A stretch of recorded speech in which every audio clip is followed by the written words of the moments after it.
Just so we have an idea of who we're talking to here in this audience, will you guys raise your hand? Are you a content creator, whether that's a filmmaker, a YouTuber, you've made a video once in your mom's basement? So this is the swath of humans that we're looking at. So these are also people that can create things and get them out to an audience and inspire people. That's eyeballs, and that can change lives. What's something that you can impart to these guys as creators, any of the three of you, to just be able to take away that is just something that we can drive home? I'll just start out by saying you guys are doing it. I lecture to a lot of film students and people who want to be in the business and say this is the most fruitful, amazing time that has ever been in kind of human history, because even when I was coming up, and this is only not that long ago, in order to make something, I had to spend, my first movie I made, which was out of pocket, I had to spend $35,000 to get 16 millimeter film just so I could shoot a movie about 4 people in the middle of a field that took place in one day,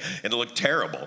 And then I had to spend all this money to get editing machines and all this and make it happen. And then I spent a year of my life trying to get it into film festivals and couldn't do that. Today, with your cell phone, you can make a movie that looks 1,000 times better than what I did. Your laptop comes bundled with free editing software, and then you can upload it to the internet, and you've got worldwide distribution.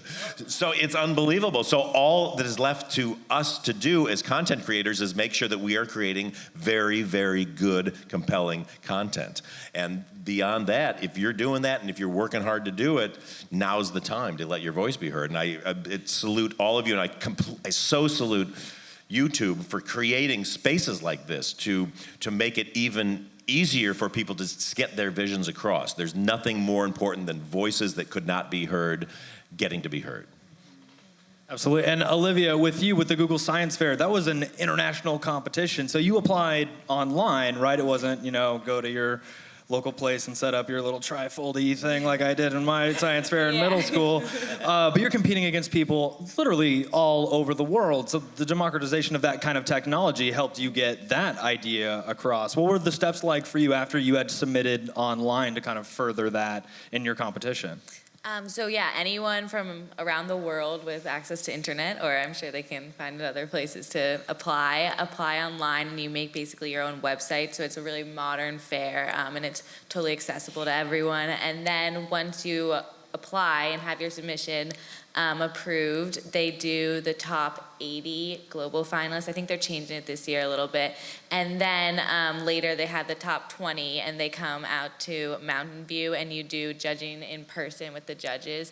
But it's really different from traditional fairs because you don't need to go to this location on this date and be there with this. It's really all about kind of what I think YouTube is also. It just makes all this knowledge and this potential accessible to anyone who wants to try to put their research and projects and interests out there and have people read them and communicate with others. So, yeah.